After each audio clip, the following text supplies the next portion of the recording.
Minister, the longer this bill goes on, the worse I feel for you, because this bill is in your name, but it's not your bill. That's my view for what it's worth.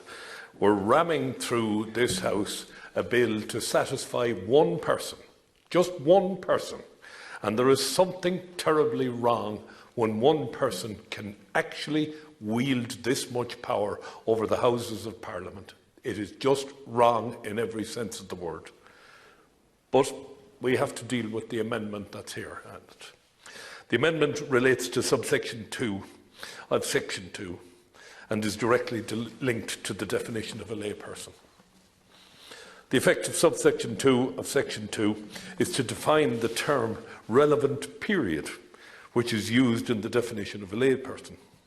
Definition of a layperson sets out a number of considerations which serve to disqualify a person from being regarded as a layperson for the purpose of the bill. This obsession with laypersons really gets to me, because as I said here last week, I would much rather go into a cardiology ward with a cardiologist that had been supervised by his colleagues and interviewed by his or her colleagues when it came to an appointment, and I was sure that that person knew what they were doing. So I don't understand the obsession there is with laypersons. But anyway, one consideration which excludes a person from being considered as a layperson is the relevant period from a practising solicitor or barrister. Now, I mean, the question here is, and Senator McDougall alludes to this all the time, if you were a high-flying practising barrister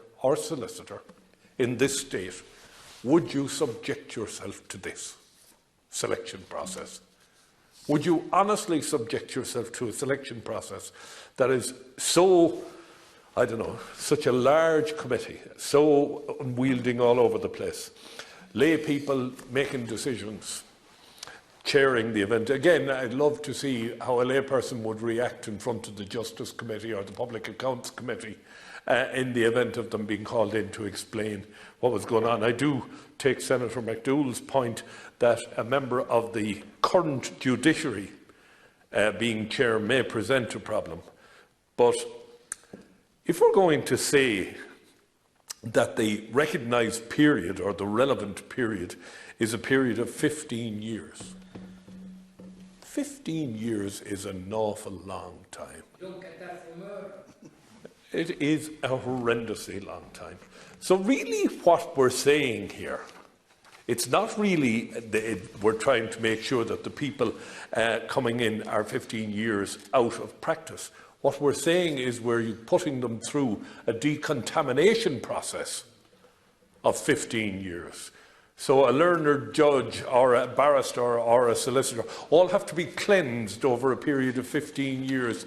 They might need to be locked away from the law courts, prove that they hadn't stepped inside a law court in the period of 15 years in order to be suitably cleansed.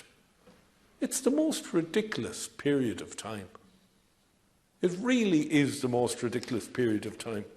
Yeah, I will accept that if we're going down the route we're going and we want laypersons on it, on this commission, that the laypersons involved should be genuinely laypersons. But 15 years, what about somebody, for example, who had been lecturing in law and did a little bit of practising law on the side? They won't qualify.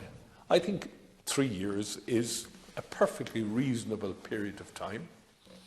I don't see the need to go on for such a long period of time. And I would like the Minister to tell me if he genuinely believes that this decontamination period is justifiable. And if it is, where did the arbitrary figure of 15 come from? How do we determine that after 15 years they have been cleansed and decontaminated of their practice at the bar?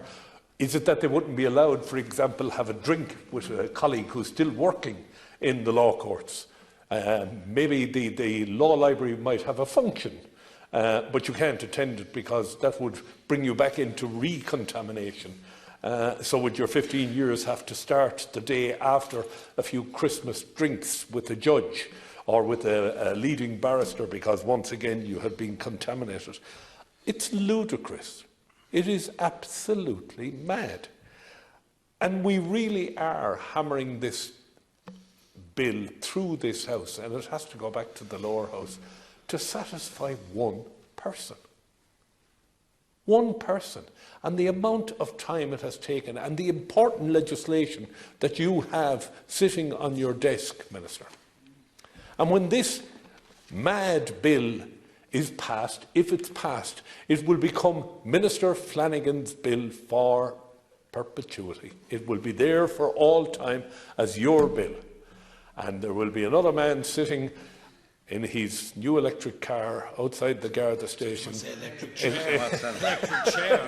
in step aside, grinning from ear to ear, knowing that he got away scot-free. And you are carrying the can for what is, as was described not so terribly long ago, as a dog's dinner. And I think really, if we're going to look for a period, and I don't know where, we can justify the decontamination period, but I think 3 years is perfectly fine. Thank you. Thank you, Senator.